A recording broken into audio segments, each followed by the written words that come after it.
Bonjour et bienvenue dans cette vidéo, pour cette édition de l'actualité du Real Madrid, en ce lundi 20 novembre 2023.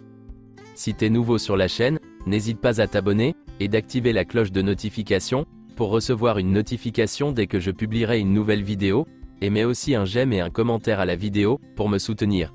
Merci, et commençons.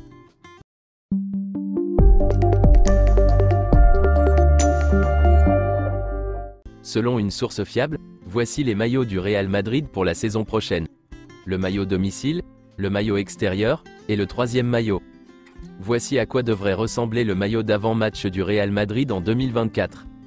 Il sera utilisé à partir de janvier. Voici le nouveau maillot d'entraînement du Real Madrid, pour la seconde moitié de cette saison. C'est officiel, Jude Bellingham a remporté le prix Golden Boy. Félicitations à lui. Linda Caicedo, joueuse du Real Madrid féminin, a remporté le prix Golden Girl. Félicitations aussi à elle. Selon plusieurs sources, le Real Madrid commence à envisager le renouvellement du contrat de Carlo Ancelotti. Le conseil d'administration du Real Madrid a l'intention d'offrir à Carlo Ancelotti un renouvellement de contrat de 2 saisons. Le club veut essayer de chasser l'idée de la sélection du Brésil de la tête d'Ancelotti. Les négociations sont en cours entre le Real Madrid et Carlo Ancelotti, pour un éventuel renouvellement de contrat de 2 ans. Florentino Pérez et Carlo Ancelotti souhaitent continuer à travailler ensemble. Le club a confiance en l'entraîneur. Eduardo Camavinga s'est rompu le ligament latéral externe du genou droit. Il sera absent pendant 8 à 10 semaines au moins. Donc la saison 2023 de Camavinga est terminée. Il est peu probable que Camavinga soit de retour pour la Supercoupe d'Espagne.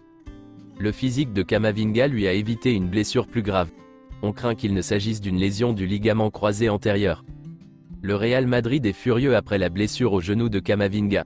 Ils perdent l'un de leurs meilleurs joueurs pour les 2 prochains mois, pendant une trêve internationale inutile, avec la France déjà qualifiée, et 2 matchs faciles contre Gibraltar et la Grèce. Mauvaise nouvelle, Vinicius Junior s'est blessé. Vinicius a été diagnostiqué avec une blessure musculaire à la cuisse gauche, et il commencera le traitement au Real Madrid. Vinicius est retourné à Madrid. Il a subi des examens pour connaître l'étendue de sa blessure, et voici ce que dit le communiqué officiel du Real Madrid, concernant sa blessure. Après les examens effectués par le service médical du Real Madrid sur notre joueur Vinicius Junior, il a été diagnostiqué une rupture du biceps fémoral avec atteinte du tendon distal de la jambe gauche. Et selon certaines informations, Vinicius Junior sera absent pour 2 mois et demi. Vinicius est très triste, car il ne s'attendait pas à une blessure aussi grave. Il manquera 14 matchs, et ne reviendra pas avant février. Selon Relevo, le Real Madrid veut que Nico Paz ait plus de temps de jeu, maintenant que Camavinga et Vinicius Junior ne joueront pas pendant 2 mois. Voici une déclaration d'Hendrick. Mon rêve, depuis que je suis tout petit, a toujours été de jouer pour le Real Madrid. Cristiano Ronaldo est l'une de mes plus grandes idoles. C'est donc une grande fierté de savoir que je porterai le même maillot que lui. Et voici quelques déclarations de Luka Modric. Le Real Madrid représente tout pour moi, il fait partie de ma vie et de ma famille. Le Real Madrid est une façon d'être. Je suis né en Croatie, mais je me sens chez moi ici. Je suis toujours très reconnaissant pour toutes les choses qui m'arrivent ici, dans le meilleur club de l'histoire.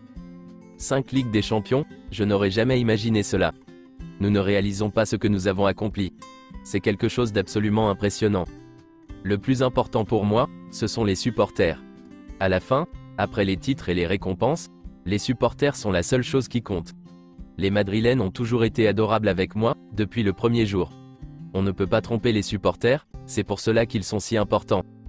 Tout cet amour que je reçois chaque fois que je suis au Santiago Bernabéu, c'est quelque chose qui me donne de la joie et de la fierté. Je veux toujours leur rendre mon amour, mon meilleur.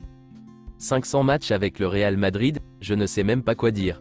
Peu de joueurs ont réussi à atteindre cet objectif, et le fait d'être l'un d'entre eux me procure une grande joie et une grande fierté.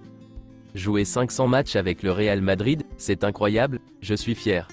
Je tiens à remercier tous les Madrilènes qui m'ont toujours soutenu pendant tous ces matchs. Je vais continuer à tout donner au Real Madrid. Le Real Madrid n'est pas entré en contact avec Kubo, bien qu'ils le suivent de près. Cela pourrait jouer en leur défaveur à l'avenir. Le Real Madrid dispose d'une clause de premier refus pour Miguel Gutiérrez, et pourrait le re-signer pour 8 millions d'euros. Mais si un club fait une offre à Gérone, le Real Madrid doit être informé dans un délai spécifique, et devra s'aligner sur le prix et le salaire proposé. Le Real Madrid tentera de vendre Ferland Mendy l'été prochain. Sergio Arribas pourrait revenir au Real Madrid à moyen ou long terme, mais cela dépendra de son développement et de son rôle dans l'équipe. L'objectif principal du Real Madrid pour l'été prochain est de recruter Alphonso Davies. C'est tout pour cette édition de l'actualité du Real Madrid, et merci de nous avoir suivis. Abonne-toi si t'as aimé la vidéo, mets un j'aime, et à la prochaine pour plus d'infos sur le Real Madrid.